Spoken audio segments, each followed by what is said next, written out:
Sloss Furnaces Vertical Bar, Birmingham, Alabama. 5 years after the nationwide conflict, Birmingham, Alabama was established.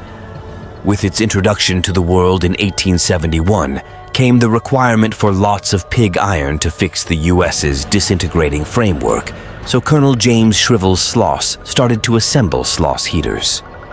After a year, the organization made its ways for many representatives, as indicated by its true site. Occupations on impact heaters were progressed yet additionally hazardous, and numerous laborers began tumbling to their demises in the heaters. By the mid-1900s, conditions had deteriorated with a savage foreman, James Slag Wormwood, who faced hazardous challenges to increment creation, as indicated by Peruser's review. During his residency at Sloss, almost 50 workers passed on location, and numerous others were engaged with horrendous mishaps. Supposedly, his laborers tossed him into the heater in reprisal in 1906. Today, you can, in any case, walk the grounds of Sloss heaters if you feel compelled to. You might try and hear Slag's voice hollering, "Return to work!" and witness other paranormal encounters. The Crying Lady in the Dakota Vertical Bar. New York, New York.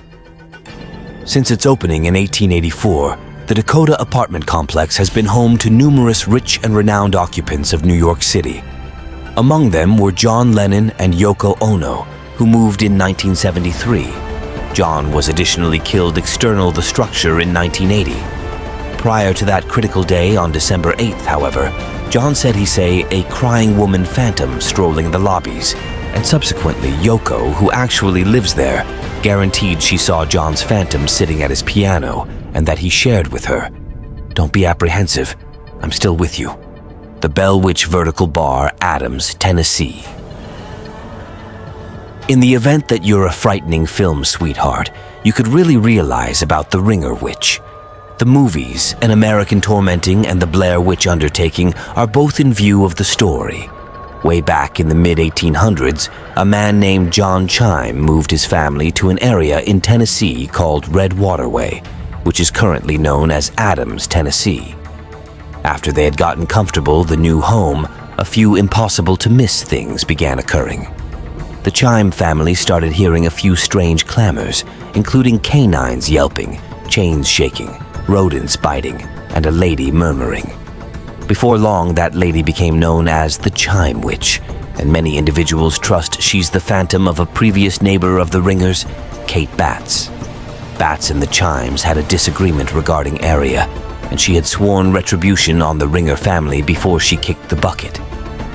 Later on, Ringer kicked the bucket from harming, and it's reputed to be crafted by the Chime Witch.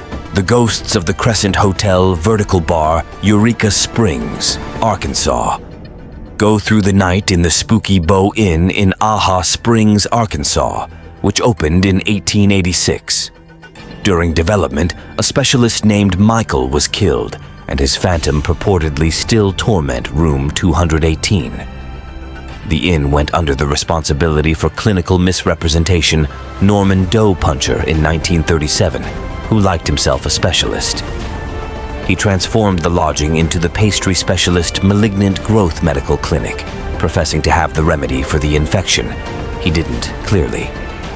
Patients who passed on under his consideration were covered solidly in the lodging's storm cellar, which filled in as a shoddy funeral home. He was captured in 1940, however his patient's spirits are said to, in any case, remain. Since the inn is as yet open, visitors frequently say they see spirits and hear commotions during their visits. Sci-Fi's Phantom Trackers even has film of something moving in the storm cellar. Huggin' Molly Vertical Bar, Abbeville, Alabama. It's ideal to remain at home when the sun sets in Abbeville, Alabama, if you have any desire to stay away from Huggin' Molly's crisp hug. As the legend goes, starting in the mid-1900s, a larger-than-usual figure clad in all dark started wandering the roads around evening time, searching for clueless casualties. When she focuses on somebody, she embraces the individual and shouts uproariously into their ears. Many individuals have told accounts of being pursued by what they accept was Huggin' Molly. Neighborhood guardians enjoy even taking benefit of the story to keep their kids in line.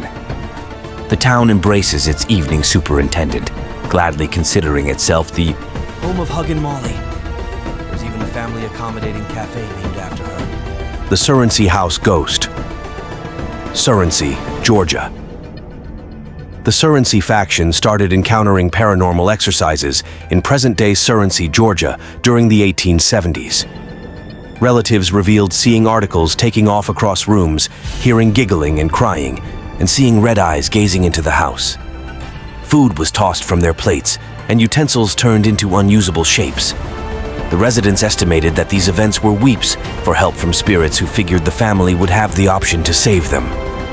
On the day the family chose to, at last, take off from the house, a fire iron purportedly drifted up and began hitting one of the children on the head.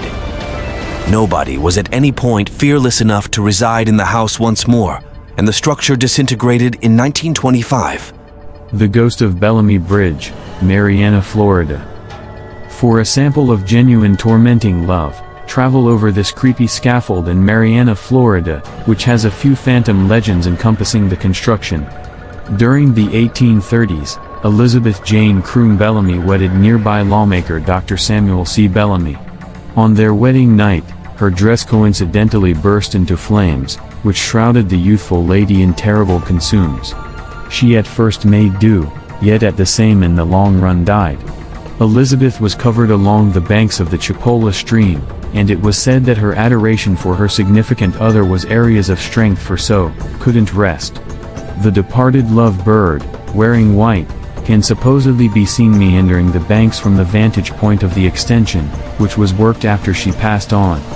It's said that she shows up ablaze either strolling through the bogs or plunging straight into the waterway, as though to soak the flares, or gravely strolling at the edge of the stream.